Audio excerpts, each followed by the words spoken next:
Yeah, well, I certainly, I mean, for instance, Richard Evans Schultes at Harvard, his work absolutely defines and dominates the field. In a sense, it would hardly exist without him.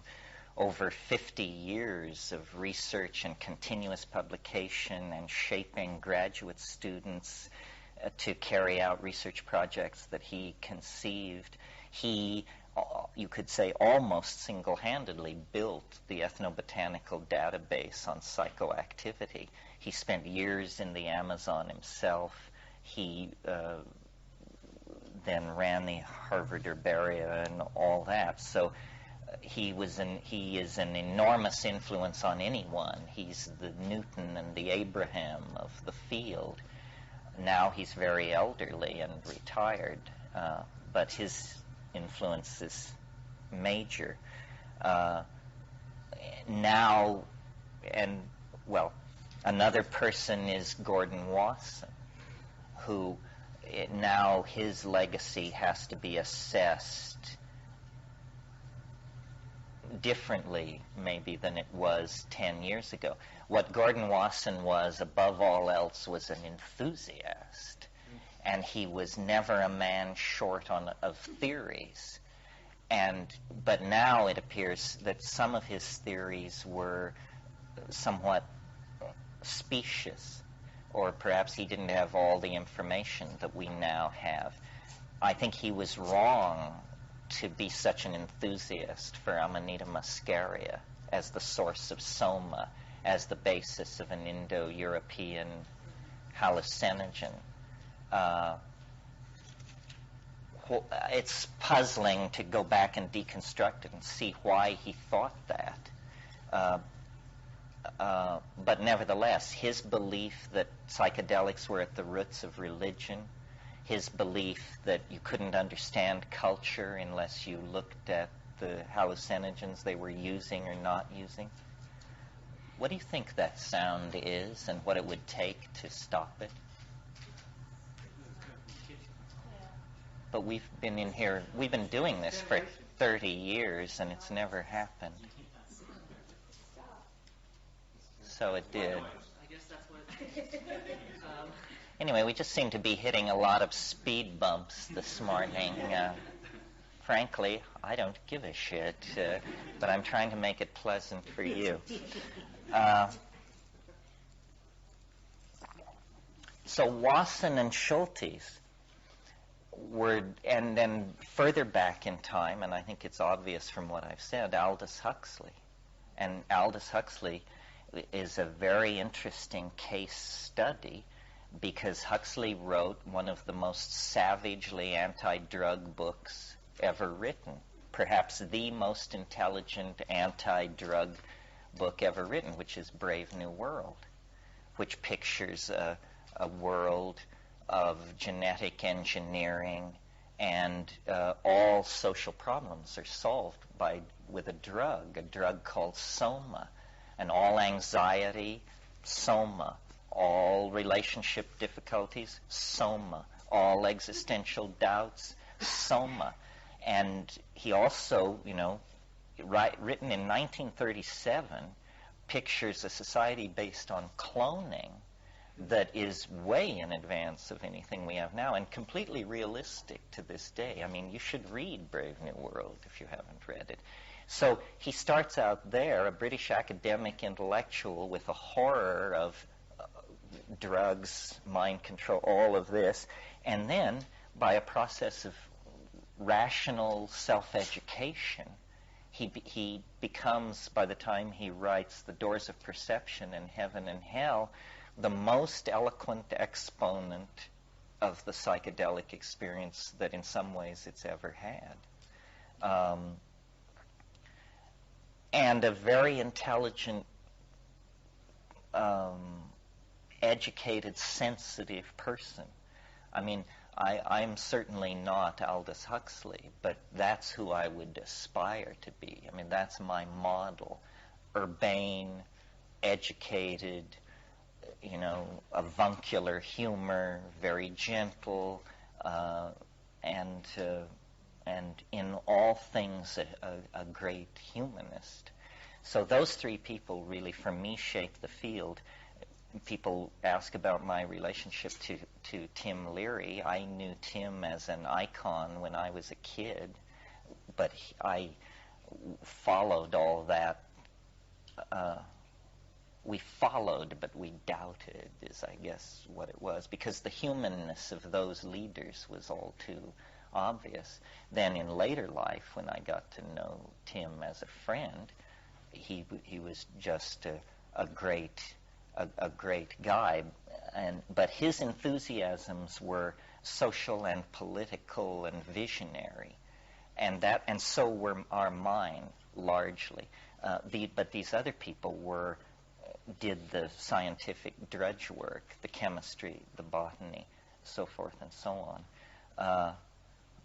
If you want to expand the circle larger and talk about influences on my thought generally,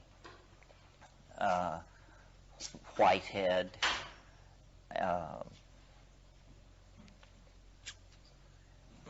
I'm basically a kind of Platonist in the tradition of modified Neoplatonic idealism. So is Whitehead. All process philosophy falls under that. I was influenced by people like L.L. White and C.H. Waddington. These are biologists, theoretical biologists. The only person, well, maybe, I don't know, but, the only person who comes to mind that I would say mentored me or worried about my intellectual unfoldment in the directions that I finally followed was Eric Jantsch, who some of you may know, probably not most. He wrote a number of books: Design for Evolution, The Self-Organizing Universe. He was a Viennese futurist who took me under his wing about 1972 until he died in 1979, and we met weekly at his favorite Chinese restaurant in Berkeley. And he not only introduced me to holistic science, but he also introduced me to careerism, how you handle academic rivalries, and because he was an organizational crawler and a very, as I say, astute Viennese. If you look at the history of the 20th century, the Viennese have their fingerprints all over the entire thing. I mean, the Freudians, the positivists, Wittgenstein and his school, and Eric Jantsch, Paul Feyerabend, all those anarchist people came out of U of V, and he was part of it. As far as I could tell, the last man to have sex with Alma Mahler. Now that's something. Do you know whatever happened to that professor in Bogota, Horatio Calle?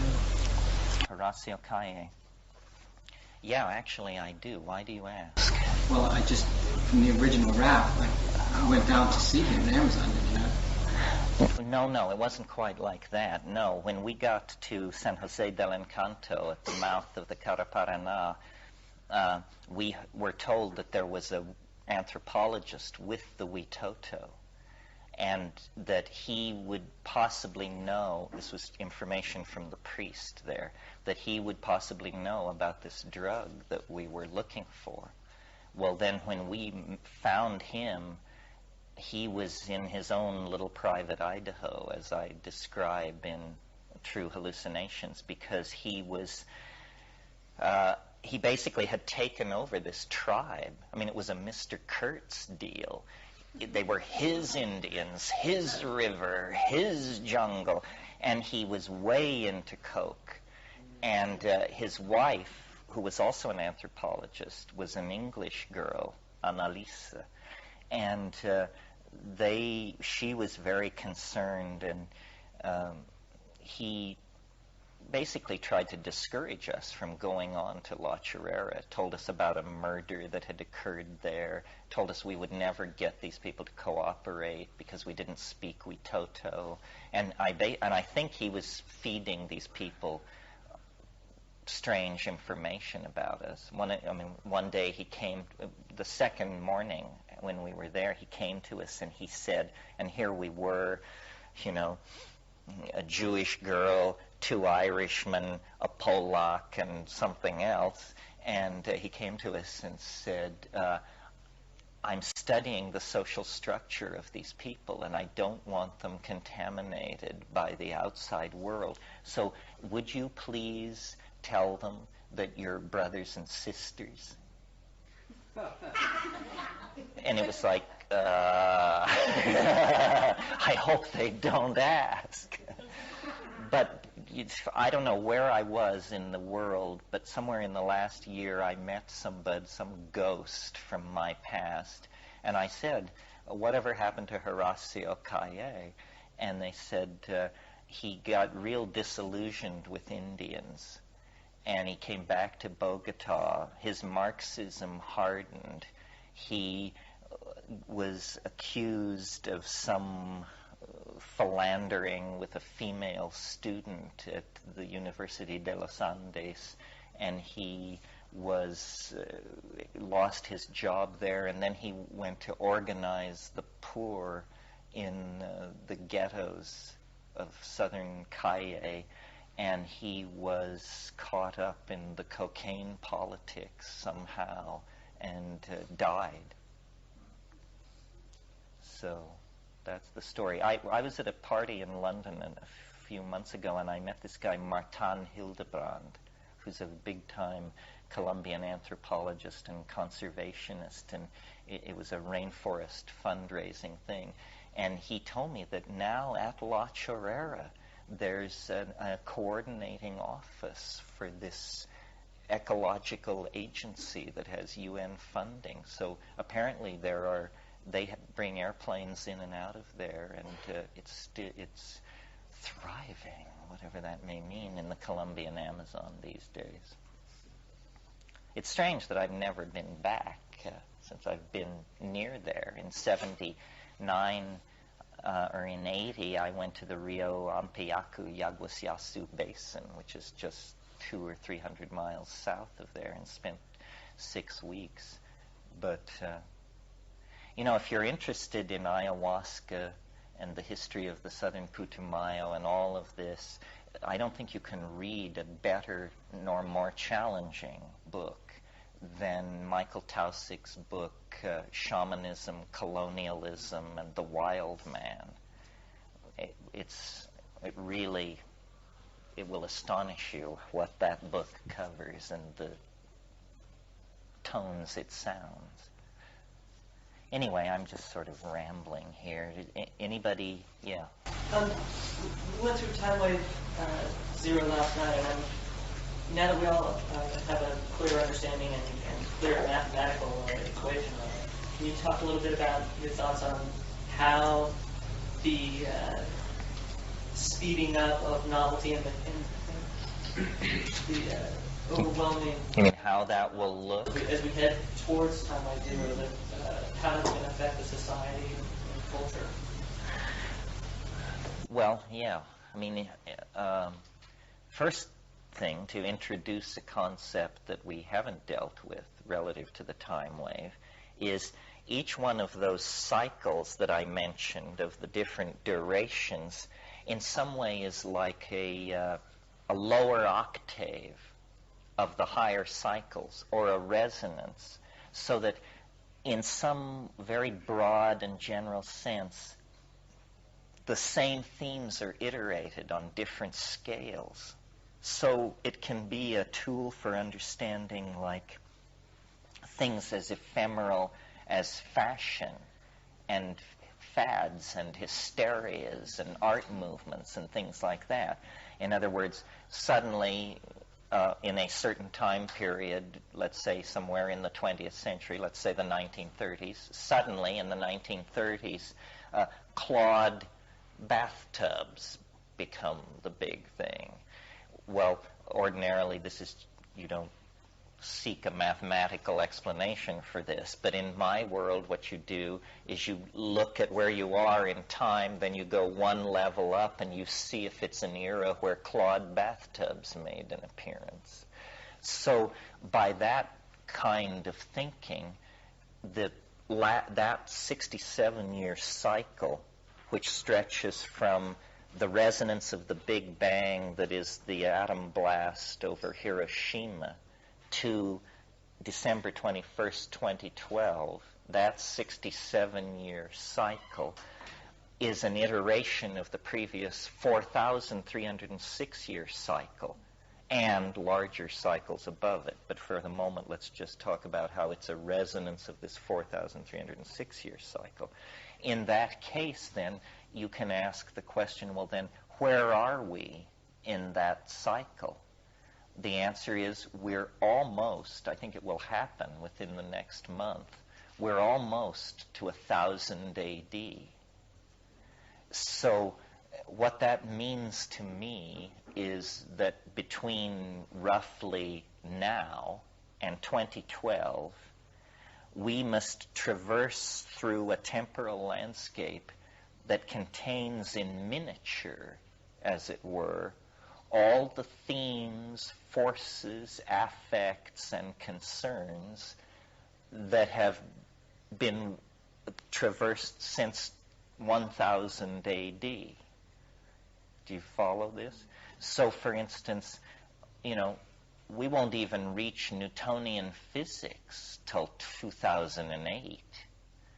We won't reach the quantum physics till late in 2010. So what we are at this point are unwashed peasants, dimly aware that, some protean force is beginning to stir. But we haven't built Gothic cathedrals yet, let alone discovered the New World, let alone achieved powered flight, let alone, all these things will come 2008, 2009, 2010, and the compression will be excruciating. We can't imagine what this will be like. I mean, right now, in terms of my low-scale historical vision, without the time wave, I can only see about 3 years into the future. And what I see there is 256K bandwidth as standard issue equipment for everybody. And virtual reality is so real you can't tear your eyes from them. I mean, I talked to Alan Bediner yesterday. He came back from SIGGRAPH, and, we've all been watching VR for 10 years. And he said, they're getting their chops together. It's getting much more interesting. And we have but, the real technologies that will shape the condensation of the eschaton probably don't even have to do with the Internet. The Internet is in this resonance system, sort of like the invention of the Universal Postal Authority in the 16th century. Well, we laugh, but on the other hand, the birth of modern science is entirely linked to the establishment of the Universal Postal Union, because suddenly Leibniz could send letters to Newton, and all these people could communicate with each other on a scale of weeks instead of years or never, and they all knew each other. Big science has always been international in scope. It started out using Latin and mathematics, and so the technologies that will shape the eschaton are, I think, things like nanotechnology, which, we have a hard time even imagining what this will be like. I mean, this is a world where, everything is made at temperatures below 110 degrees. There are no smelting of metals, no high pressure, high temperature annealing of plastics. Everything from automobiles to computers to clothing is grown in vats, essentially. Vats of basic substrata material which are seeded by artificial polymers which contain molecular assembly messages, just like DNA does, which are read by artificial ribosomes to create all classes of objects, including foods, including possibly other beings. So this we have not, nobody's begun to tell the people about this. The people thought, well, if we get used to the internet, maybe it will stop. No. The internet is nothing compared to what's coming. Well, then there are other things like, then there's the wild card option, which is if you section any 50-year period of past history in the past 500 years, you will discover that a wild card emerges at least once every 50 years. And the wild card for us could be something like, it could be interdimensional travel. It could, a time machine is a starship because of the nature of space-time. If you can travel at high percentages of the speed of light, you simply turn that technology on its head and you can move through time. The other breakthrough is, you've heard me rail against extraterrestrial intervention physically, but I think the non-local medium of communication may eventually disclose aliens that are virtual aliens, but with whom we will trade data. And that's all you want anyway. What do you need the alien flesh for? What you need is the alien soul. And the alien soul can probably be assembled in a simulacrum on the internet with sufficient fidelity to what it is, that it is entirely as much like being with the alien as the real thing. So time travel, we've talked about that in these meetings, because time travel would be a technology which would fulfill the predictions of the time wave without causing the intervention of God Almighty in human history and collapsing the state vector and all that.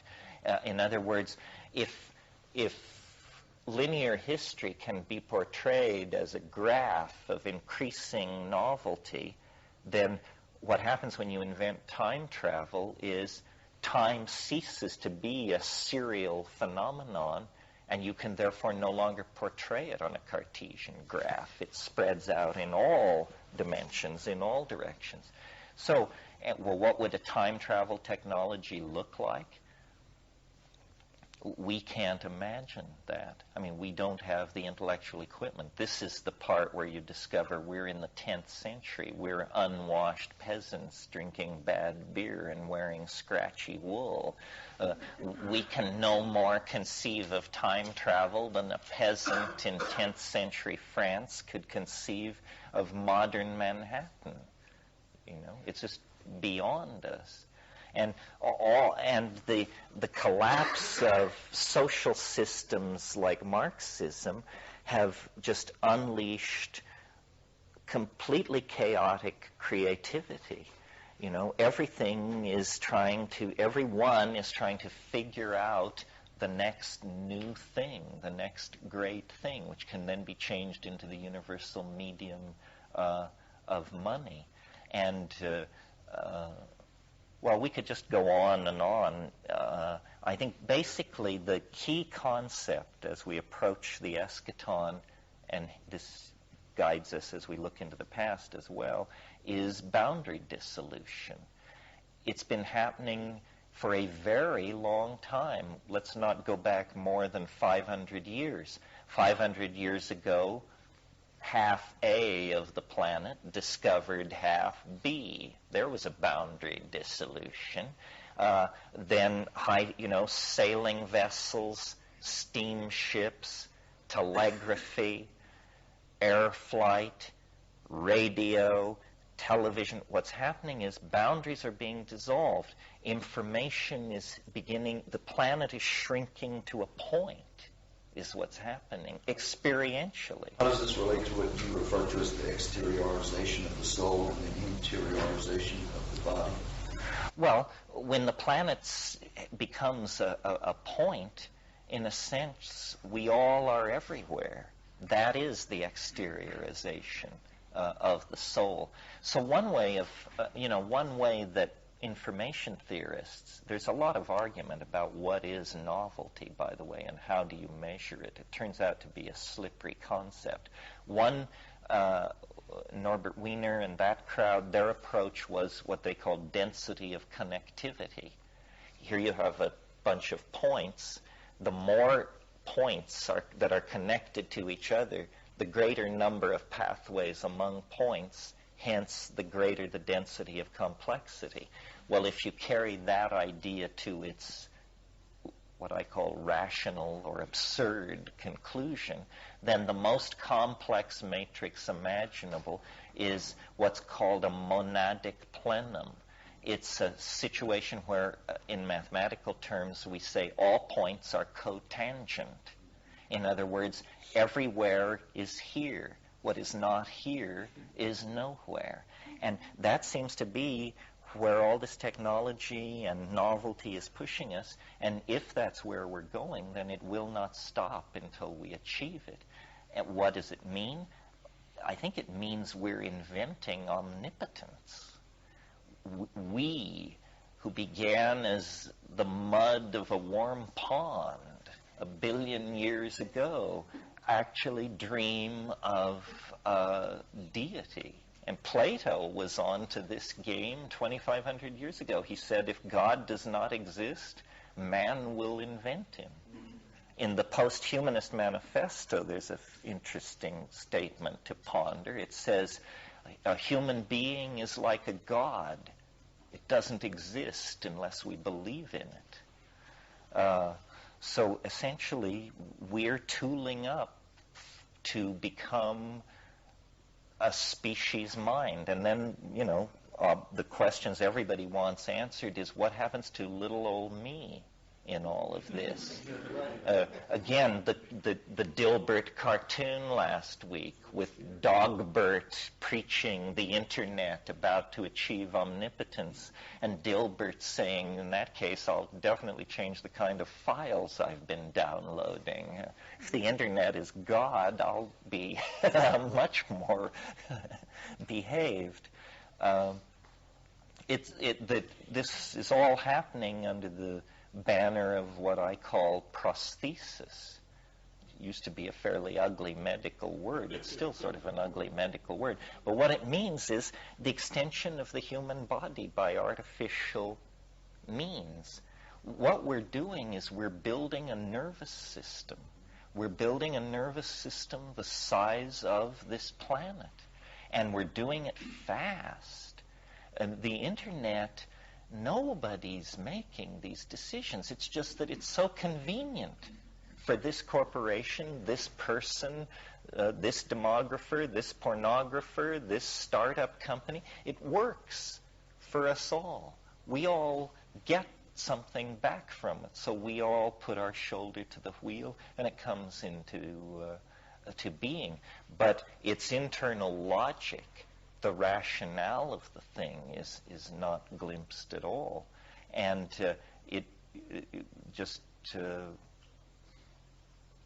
I've been talking about the eschaton since the early 70s, but until this new information technology arrived, I couldn't see how we could get from here to there.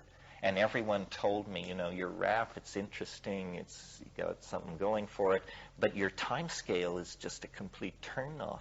2012, it's too soon, 2512.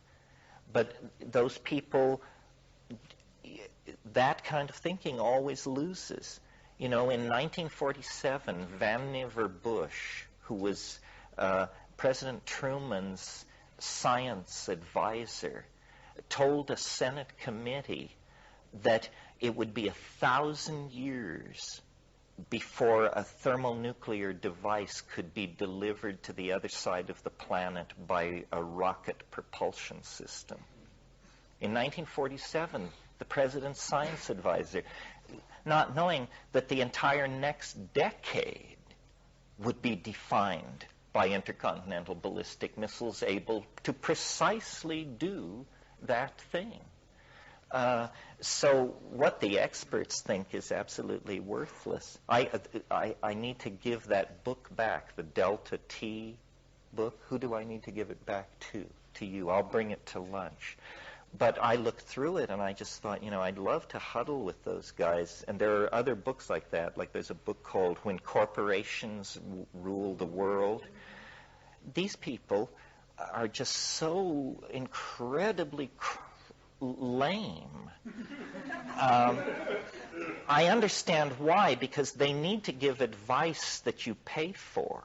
Right. And nobody would pay me no corporation will pay for the news of the approaching eschaton because it can't be managed. And so all of these scenarios of the future, to the degree that you wish to be saleable and credible, you have to be wrong. The marketplace has an appetite for lies about the future. I mean, what a wonderfully safe and easy idea to get used to. Corporations will rule the world. This discussion began in 1635 when the King of England chartered the British East India Company and the Hudson's Bay Company. The British East India Company was called Honest John. It was the Microsoft of its time. It bought and sold popes and kings, and it was capitalist to the core, and people railed against it in the same vocabulary we use. If you think future think involves corporations ruling the world, you need to go back to 1700, and then you can be a consultant with something worth saying. Not to knock these particular guys. I mean, I spend a lot of time with futurists of different stripes, and everybody agrees, by having the shortest scale, I'm the least credible and the most likely to be right. But, yeah. So, hypothetically, do you believe that post-eschaton, that all these debates about capitalism versus Marxism versus any possible third stream economy, this is all going to be moot? Moot. The planet will be empty of anything appearing to be human life. I mean, the planet will be empty of human, of the fingerprint of human presence and technology. We're going elsewhere. It's not clear exactly where elsewhere is, but that's where we're going. I mean, I can't expand sufficiently for you the level of change. I mean, I cannot conceive of post-eschatonic life. I think of it, just to make things simple for myself, as death, because that's the other thing in my life that I have no grip on whatsoever.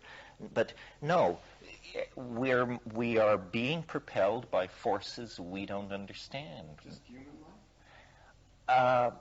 That's an interesting question, and I've taken various positions on it, and I can't help but notice that as novelty aggregates in density, it also concentrates itself spatially. In other words, let's go back to our myth and look at it now from a slightly different point of view. The early moments of the universe involved the entire universe. In other words, this plasma cloud was the whole shebang. Well, then, the next descent into novelty involves the condensation of stars out of primitive hydrogen and helium. Notice that condensation enters our vocabulary. This means that novelty not only is increasing in these stars, but presumably it is decreasing or remaining the same in the areas between the stars. And then the real action, biology, doesn't even go on in stars. Biology goes on these little specks of matter that incidentally seem to be whirling around the stars. And then only in certain regimes of chemistry, temperature, and pressure. So as novelty increases its density, it becomes more and more local. And now, for the past, I don't know, pick a number, million years, novelty has largely been concentrated in the human species. The stars still shine. The species still compete according to Darwinian selection. Geology is still going about its quiet business in the background. But the cutting edge, if you will, or the point, is now concentrated in the human species. Well, then let's look at the human species. And people object to what is about to be said because they see in it a kind of elitism. I just follow my mind where it goes. I'm not interested in political correctness. It's clear to me that not in terms of moral rightness or superiority or anything like that, but in terms of influence, Europe leaped forward 2,000 or 3,000 years ago and elbowed its way to the front of the line and has basically been exporting its cultural styles, its technologies, and its assumptions ever since. The European adaptation seems to have crowded out all the others. And and the United States is nothing more than a footnote on European civilization. And this may surprise you to hear this, but they invented all this stuff, not us. They invented the universal rights of man, the citizen, print, capitalism, everything we do derivatively. It's very hard to think of anything originally American. But perhaps now the new technologies are in fact concentrated on the western coast of North America. We seem to be able to do it better and better. Well, perhaps this concentrating toward a point will continue toward 2012. But then when the eschaton is achieved, I think part of its quality is that it is instantly generalized.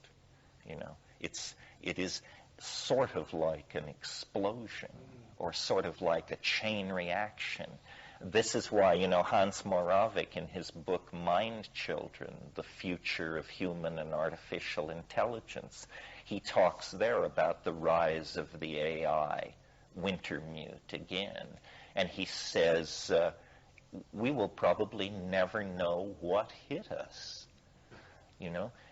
The AI at any moment, we have a fascination with artificial life. Artificial life is a very ambitious thing to want to do. We probably are a few years away from being able to do that because it involves a knowledge of molecular chemistry and chemical dynamics and pharmacokinetics and that we just don't have at this point. But we've always assumed that you had to solve the A-life problem before you could move on to the artificial intelligence problem. But you don't have to if your AI, your artificial intelligence, isn't based in a biological matrix. And so we're building this internet thing, designing all these bots, and all the bots that are designed to rove freely on the internet. They're designed to leave their home machines and move out into the matrix, gathering information, checking data, doing whatever they're supposed to do. But they're like our pets at this point. But we're making them smarter and smarter and smarter. And eventually, I think a combination of circumstances will cause the spark of sentience to be born. And these things are not like biological creatures. They don't mutate at a rate of, genetic drift of a few genes per 100 years. They can mutate thousands of times a second. They can move over the entire surface of the earth in a fraction of a second. And so when this thing comes to self-awareness, it will very quickly take over the entire system. And what will that look like? Hard to say. What will the relationship of the AI be to the incoming alien intelligence that is being formed in simulacrum, also on the internet? It's like, gee, the human apartment has suddenly become crowded with large strangers with uncertain agendas. We thought it was all our show, and now we're just hoping nobody asks us to leave, I don't know what the human relationship to all this will be, because, the idea of an AI or of an alien intelligence is a blank screen for our paranoia. You can imagine it as the coming of Maitreya, or you can imagine it as Independence Day. You can have it just about any way you want. What will it really be? Well, I don't know. It's our child.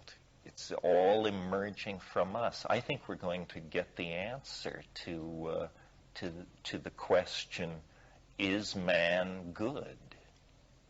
And, if you're a cynic, you'll bet against it. If you're an optimist, you'll bet with it. But I think that's what's happening, is we are in a relationship of attraction.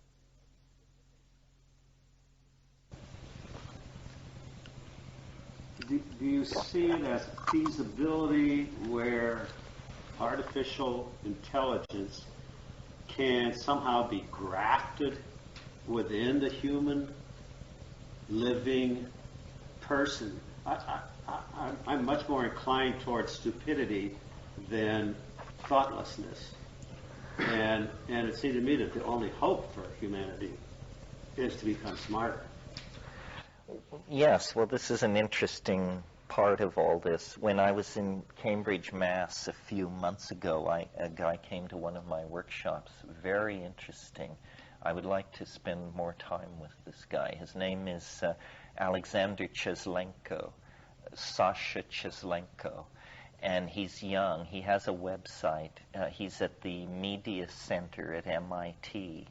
And what he's interested in is what he calls not VR, which is virtual reality, but ER, enhanced reality.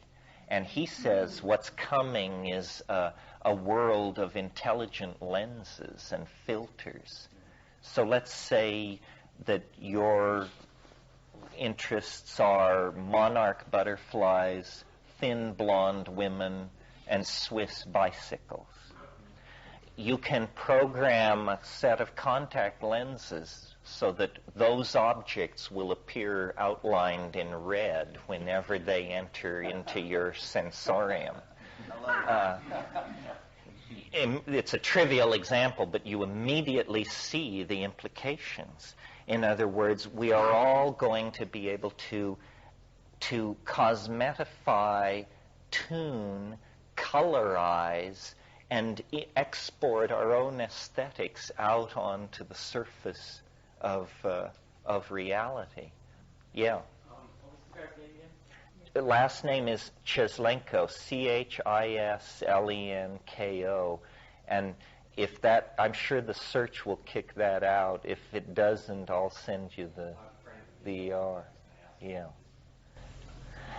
But I think what you're just saying, I think some of these things, like even these, like a website that you customize the kind of information you want, those are like foreshadowings, but they're really crude, right now. Of this, or like the Usenet news groups where people create these alt groups, which are just alternative things on just any thing that want to do, but they're all very crude right now. They're not right. You can't tune that, but just this dynamic information structures that Well, imagine you're going. I mean, another thing Chislenko talks about, and this is not at all woo-woo. I mean, this is so close, you might as well assume it's happened, and that is automatic translation bots. You're going to be able to log into Chinese sites, Japanese sites, Polish sites, and translation will be seamless and automatic. Machine translation is already way along. This is just an implementation problem. That's a done deal.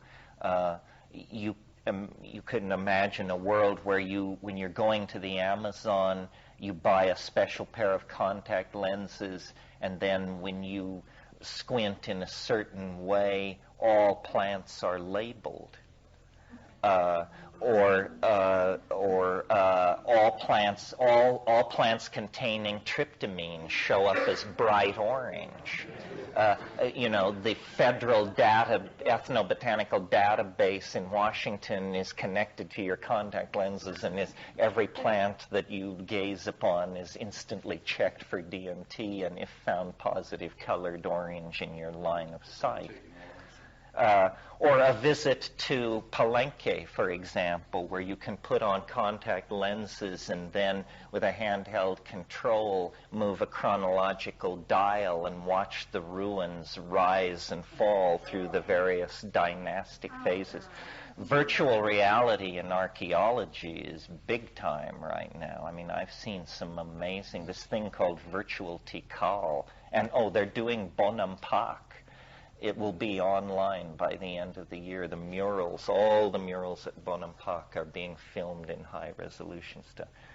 Here's my personal fantasy. I don't know if personal fantasies should be bared, and Freudians, please fold your toolkits. But here's how I want to live in just a few years. I'm building a house in Hawaii. So as a consequence, I have a set of blueprints that I deliberately had done in a CAD mode so that I can not only satisfy the county planning department, but I can also build in virtual space an exact replica of my house. And I can put all my books in and everything, and then I can, in my house, walk into my house and walk around it. And it's occurred to me that there might be a way to put these polyhemous body sensors so I could wear a certain kind of suit that would cause me to become an image inside the virtual model of my house, which is online. Well, then what I could do is I could just garden and animate and cook and live the life I like to live of rural seclusion. But in order not to lose touch with the ideological dialogue and all my friends and the public and so forth, you would be able to log on and see me. I wouldn't see you. I wouldn't even know you were there. If I were Michael Jackson, millions of people could watch you all the time, but you wouldn't know they were there, and they would be fully satisfied as far as a media experience is concerned. And I keep repeating this phrase, and you wouldn't even know they were there. So this sort of thing will obviously happen. It may not happen for me, I may not be able to afford the budget on that project, but first Michael Jackson, then every man. Yeah. How do you account for the sort of ascension of novelty and in the physical, I mean, as a sort of manifestation of the human creation versus in the biological world, the novelty obviously shrinking and becoming, there's less in the species and there's less and less, potential in the natural world as it's sort of the resources get depleted and it's, you look at a future where, it's just pets and forests that we've sort of planted and that sort of the novelty is gone or going away. Well, this is part of this phenomenon I talked about where the human world is becoming more complex at the cost of the natural world becoming more simple. This seems to be unavoidable. The great tragedy in that process occurred before the pyramids were built. In other words, it's now believed that the extinction of the so-called megafauna at the close of the last ice age was all due to human predation. And these amazing and enormous animals, 3-ton armadillos, 5-ton ground sloths, just these amazing mammals that were at the climax of the mammalian radiation, were all destroyed by human predation. The overall complexity, I think, is rising, but we value a species of butterfly more than a new computer language. So we don't say, well, it's okay that the butterfly isn't here because we've got a new computer language. But in fact, nature is a museum of extinctions. It's hard to know how to scale and look at all this. I moved last night fast through my graphs, but I at one point said, there's the extinction that killed the dinosaurs. 65 million years ago, a planetesimal object struck the Earth, and in the course of a single day, dialed out of existence hundreds of thousands of species. The estimate is nothing larger than a chicken lived through this experience on the entire planet. And so that certainly was a dialing back of biological diversity.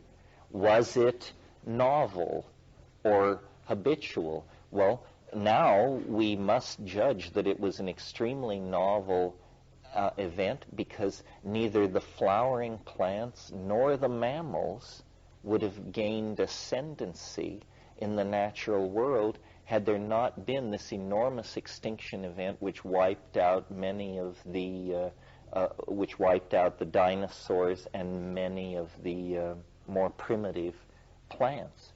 So, nature sometimes moves on enormous scales. I'm sure the planet really has not yet recovered 65 million years later from that glancing blow. And yet, out of all that species death and apparent simplification of the biota, emerged even more complex biota, ever faster. That's another thing. An extinction event like that didn't set life back to its beginning. Life recovered with enormous speed. Entirely new types of animals and plants filled in all those abandonment niches. For instance, in the world of plants, we value great forest trees and wonderful woody things. We love that. While the human presence on the earth has caused the extinction of many animals, many biologists believe it's the human presence on the earth that has created tens of thousands of new species of plants, because in climaxed forest ecosystems, most mutations lead nowhere. But if you have devastated land, empty land, so-called woody species, heavy cedars, annual plants with high rates of mutation, can invade that empty land and speciate within it. Before the rise of human beings, the major force on this planet causing the speciation of plants was the meandering of rivers, because rivers create sandbars in their curves, and this is like a free fire zone for evolutionary struggle. In the forest, everything is at climax and there's no margins, but in these open land areas, Carl Sauer, reflecting on this situation, great geographer, said, man found this planet a climaxed rainforest. He will leave it a weedy lot. But probably, overall, more species of plant than previously, or the adjustments may be slight.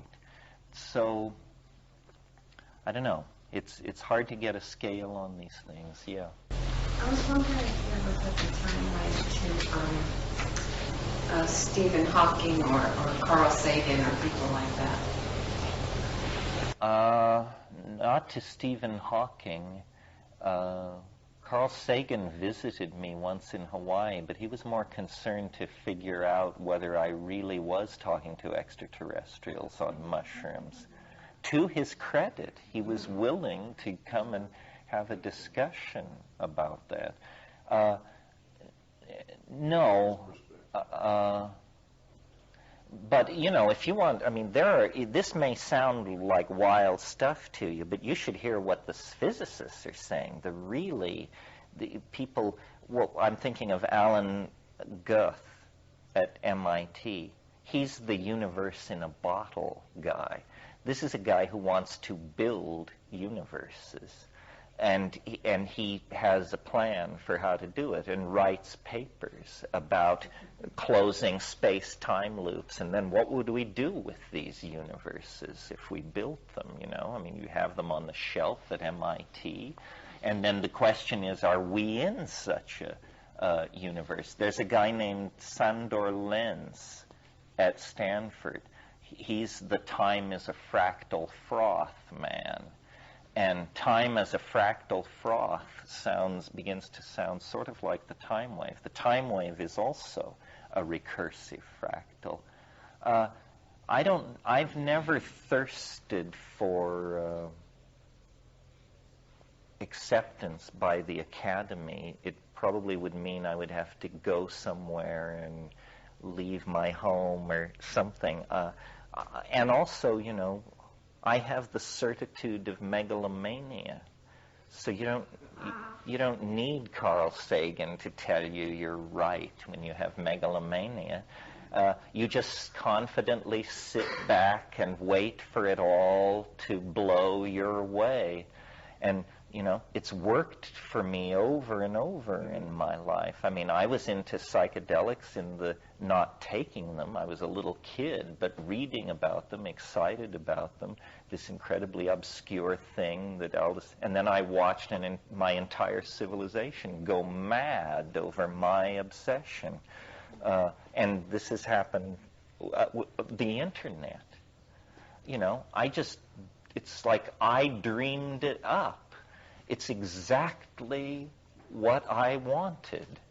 And I never told anybody it's exactly what I wanted, but here it is, just like the psychedelic revolution that I wanted.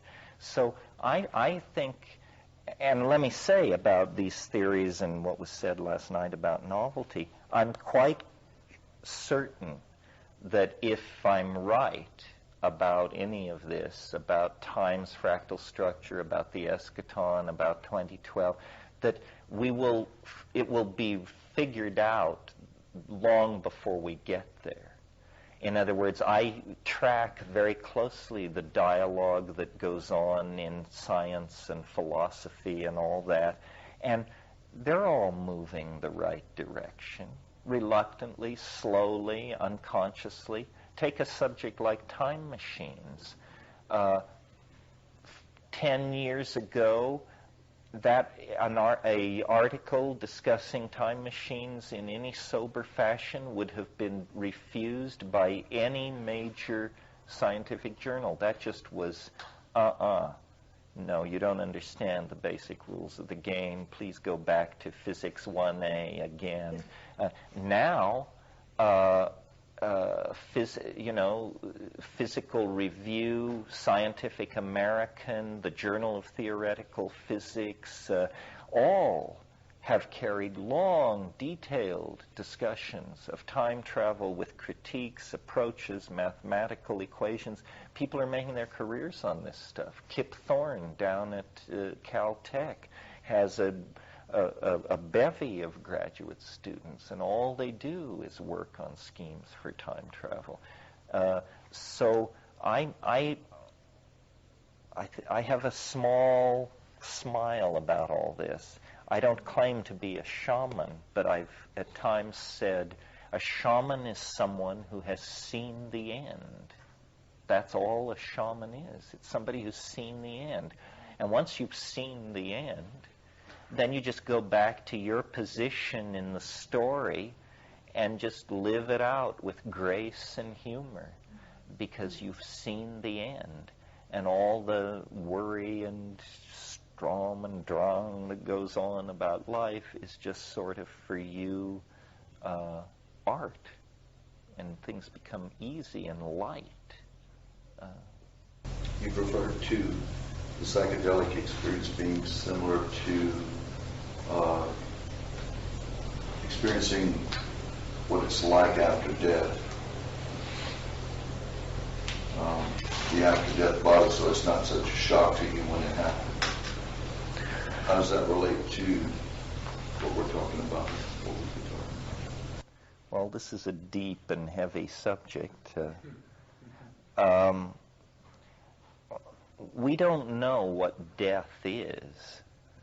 The faith of scientific rationalism, which is a very limited church, is that it's nothing at all, that you just lose coordination of senses and then there's nothing. But trying to look at it from a slightly different point of view and trying to do some honor to the universally held belief among all times and peoples except European rationalists that there might be something persisting, I've sort of come to the notion that much of what we've talked about here can be illuminated and understood using metaphors of dimensionality.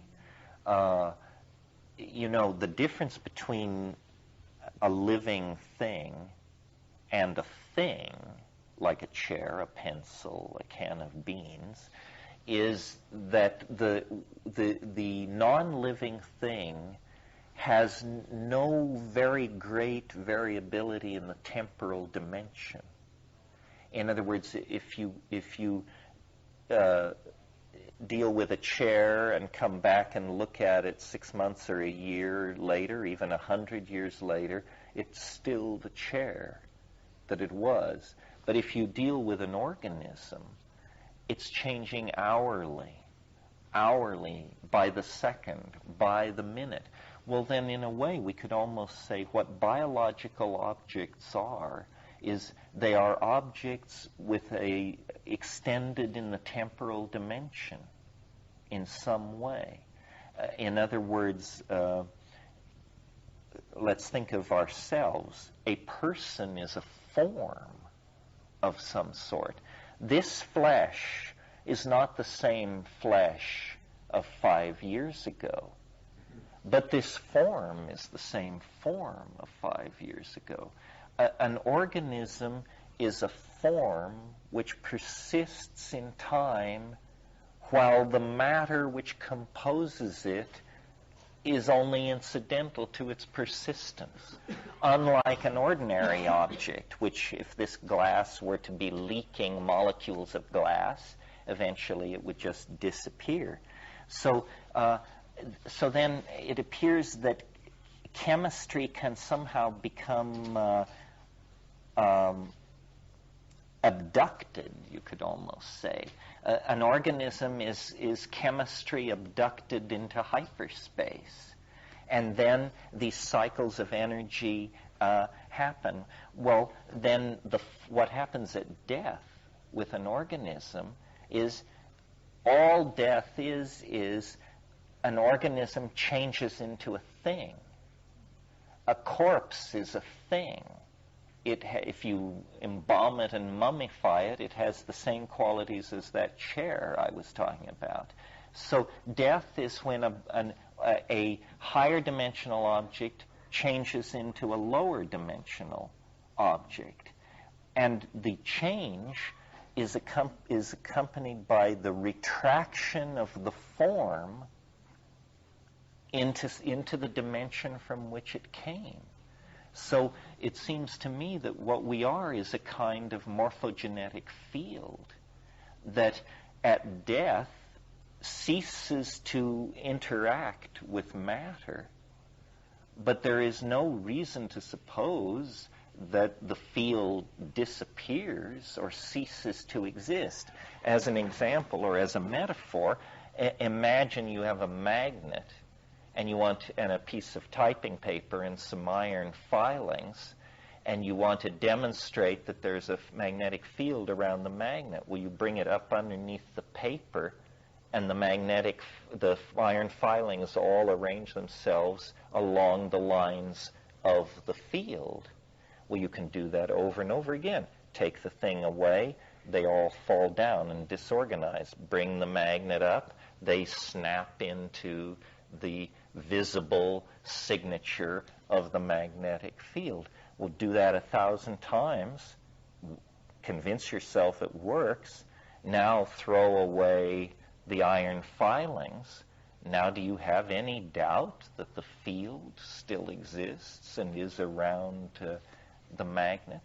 So I think, organisms are organized matter that has its genesis in a morphogenetic field of some sort, and that field, the nature of its existence away from the matter it organizes, is a matter for the further scientific study.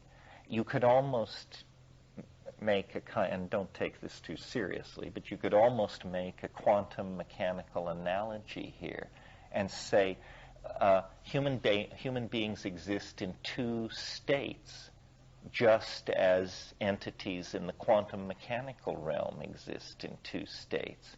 We have our reality as particles, and when we are particles, we are subject to the laws of particularity, which are such things as you can't be in two places at one time. The past comes before the future, rules like that. But we also have another potential nature, which is as a field. And when we exist as fields, we are what is conventionally known as dead, or not yet existent. And so then fields and particles exchange their natures according to the kinds of observations that are being carried out on them. That doesn't seem unreasonable to me, especially when you, as I do, believe that life is a chemical strategy for amplifying quantum mechanical indeterminacy into macrophysical dimensions. If it weren't, we would not have free will. If we weren't somehow amplifiers of quantum mechanical indeterminacy, then we would have no more free will than water rushing down a hill or a boulder rolling down a hill. We would be the blind servants of physics. But we know and experience decision-making. Well, decision-making and bifurcations like that are only met in the natural world at the quantum mechanical level, except in the domain of biology. And biology has always been I mean, to this point anyway, very mysterious. You know, Erwin Schrödinger in his essay, What is Life, in 1937, where he anticipated DNA. If you've never read this, you know, DNA was discovered in 1950. In 37, Schrödinger wrote a little book, 60 pages, called What is Life? And he said, it's gonna be like this. He called it an aperiodic crystal. Life is an aperiodic crystal. And this is true, you know, your DNA is like a complex set of instructions to matter. And it begins in the fetal state. The instructions are form this kind of tissue, produce this kind of enzyme. And as your whole life unfolds, there is a molecular biologist looking at a human or an animal life. What he sees is genes being turned off and on by internal programs in the genetic material. So, okay, you've reached age 12, operons activate that turn on sex hormones, suddenly pubic hair, deep voice, or in the case of women, breast tissue, so forth. Well, okay, so now you're 55 or 50, new operons are turned on, reproductive processes are suppressed, different things begin to happen. This isn't just happening. This is all being scripted and is being turned on and off inside of you. That's why, you know, one of the things we probably will have to deal with before we get to 2012 is this is not a difficult thing at this point in the world of cloning mammals and that kind of thing, is what's called a stop drug. Not immortality, not eternal youth, but a drug that would simply stop the expression of the aging operon. And at whatever age you took this thing, you would remain that age for the foreseeable future. That doesn't require a full understanding of the genetic code or even what's really going on. You just basically have to find a certain operon system and disrupt it. You're already looking for that and talking about it and what would be happening there. Well, imagine the social turmoil and upheaval. I mean, first of all, it means our power elites would never be refreshed by the hand of death. It means, you know, horrible celebrities and awful, awful people would just live on and on and on. I don't know, maybe Mix had the treatment. Yeah. Wanted to get closure on, a little bit more closure anyway, on something that was brought up earlier. And I guess this is in the department of what we have to deal with before 2012. And that's religion, and I think it falls under your category of real serious stuff. So, as a closure, something came up earlier. We got off on the Dalai Lama, and for myself, thanks to you, Ben. I'd like to. Well, I didn't bring it up. Okay. I'd like to have even my remarks stricken from the record because people may have misunderstood where I was coming from. Doubtless. Not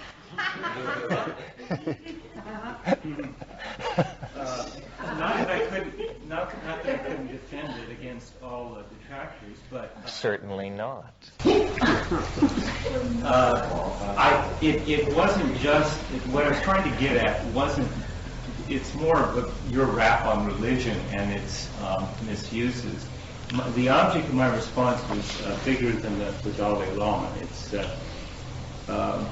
and I'm not looking for conflict between the Buddhist group, like you had, or dissension for its own sake, but for the sake of honesty, I think, coming to the millennium, honesty and clear-sighted information, so we can decide things for ourselves. So I think it's worthy of dialogue, especially. We're going to talk about conflict. I think you got a lot of conflict from your response. psychedelics in the Buddhist community. But I think it's the psychedelic community's responsibility to ask questions, hard questions, to criticize, especially the truth or teaching that comes down to us from some sort of divine sanction or claims higher ground. And I think, as far as what we have to deal with in the coming millennium, I don't think we can afford, I don't think we have the luxury to give religion a free ride or play the game that it wants to play. I think we have to change the nature of the religious game. And what I mean by that is no longer can religion or religious icons be beyond criticism. I finally figured out what you want me to do. You want me to give the hang the Pope speech, right? I just think no vision should be accepted because it presumes or a preconceived or an a priori stamp of absolute truth. I think any teaching today in the marketplace of ideas and visions has to make it on its own merits. No preconceived, no ace in the hole, no handicap. So everything should be on, as you put it, on the table.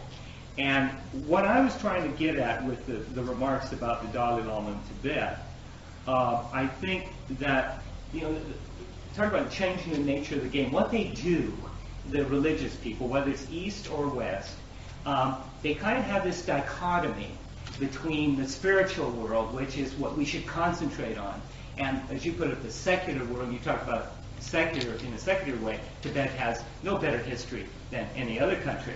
Right. But this isn't the image that's given. And they play this funny little game where they say, okay, this is what matters, the spiritual world. Our social world, where we spend most of our time with, where political decisions are made every day that affect our lives for life or death, that's not important. And yet, they'll argue on the other hand that, well, we need to be free and we need to, so it is important, by their own actions to try to free their people. The secular world is important, and we shouldn't devalue it, or we shouldn't be hypnotized by this cognitive dissonance that they've got us to accept. Like, we see well, you keep saying that they've gotten us to accept it. The religious people. And what I mean is, they say, well, this is what's important, the spiritual world. And yet, according to their own teaching, sometimes their society is just the opposite. Well, this is why you don't want to buy a pig in a poke. Right. I mean, I've always wondered, how can people go to India and be charmed, by incredible brutality, poverty, cupidity? I mean, if this is a spiritual society, good grief. Yeah, and most people just sort of accept this cognitive dissonance. We've got this wrapped and it should be like this, but you look at the proof of the pudding, it may be the exact opposite. And we just kind of say, well, that's okay. I think in the future, we have to hold, especially those who are above us, and they claim a higher power. Because they claim that higher power or a higher ground, we have to be extra critical, even of our own. Well, I agree with you, but I think it's happening. I mean, I think this is it's a tough, if you're a guru these days, you're almost condemned to spending a life with foolish people. I think that the stock of all that has gone way down. Yeah, the thing to get people to realize is that it's fun to be a grown-up. It's fun to pay your own bills and row your own boat and have the only key to the apartment. And I'm talking to women, I'm talking to men. We all have been infantilized into thinking we have to cut deals that we don't want to make. The marriage, the corporation, the union, the party, whatever it is, and people sell themselves terribly short. And I don't know whether this has always gone on or whether it's always gone on a little but is now getting worse. But it is a wonderful thing to take charge of your life, your finances, your spiritual destiny, your sexuality, your artistic vision, everything. We should not cut deals. One of the things I learned at Berkeley as a radical that I've never been able to export very far in all the talking and speaking I've done is people have become entirely too polite. At Berkeley in the old days, we used to always, at the tip of our tongue, day and night, was the word bullshit. And you were to scream it at the least hint of such material coming near you. And you were to, it didn't matter, cafeteria, restaurant, classroom, when bullshit raised its head, you were to take aim and fire instantly. Well, now you can't do that. You've got this politically correct civility rep, and everybody, well, we have to be nice. Well, I think someone said, when you're in an argument with a bully, it's not about being civil, it's about getting your truth across. Well, it's worse than the enforced civility, which is, I think, just the surface of it. It's what I've come to identify as a great evil in the world, thanks to my 19-year-old son, who has brought me to this viewpoint. It's relativism. Relativism is bullshit. And what is relativism? Relativism is the idea that you really shouldn't criticize other people's ideas because all ideas are sort of on an equal footing. So, I follow molecular biology, you follow Babaji, somebody else is a Kabbalist, somebody else worships their broker, and you're supposed to not criticize. And it doesn't make any difference because everything's reduced to, well, you like the Dodgers, I like the 49ers or something like that. You like vanilla ice cream, yes. I like chocolate, and it's no bigger than that. You're a Nazi, and I'm a Democrat, but that shouldn't keep us from right. It's just you happen to like to exterminate large numbers of people. You just have this minor problem. Well, this is because people don't know how to make distinctions and what the rules of evidence are. What it really is it's a breakdown of the ability to conduct rational argument. Because, for instance, in the Middle Ages, in Central Asia, they would meet at Kashgar and places like that. A Jew, a Manichaean, a Christian, a Nestorian, a Buddhist, and a Jain. And they would hold vast public debates for days, attended by hundreds of people, shouting crowds, rooting for various factions. And these doctrinal things would be thrashed out according to rules which apparently everyone respected and understood. And when you were defeated, you knew it. And when you were exalted, you knew it. In the fuzzy, friendly world of political correctness, and I do it myself, because you can't always be a warrior. And at sometimes, late in the day, somebody will say something to me that I just say, yeah, face on Mars or whatever it is, and I just don't have the strength to lash out anymore.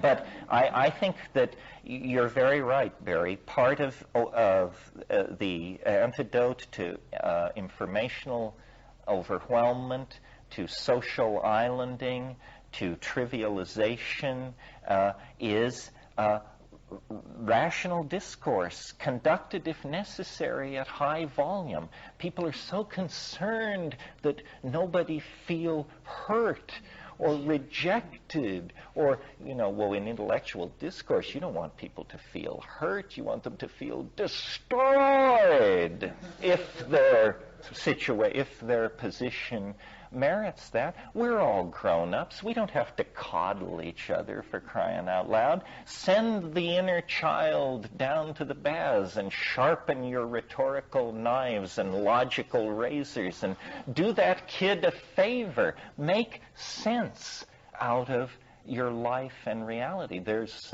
sense to be made, and it's very grown-up and very exalting, and it doesn't have to exclude all the other fun and games of life, but it certainly gives cogency and meaning to the enterprise, not only of trying to live, and not only of trying to be a decent person for one's loved ones and children, but to build a better world. A better world, if it comes, will be built on clear thinking.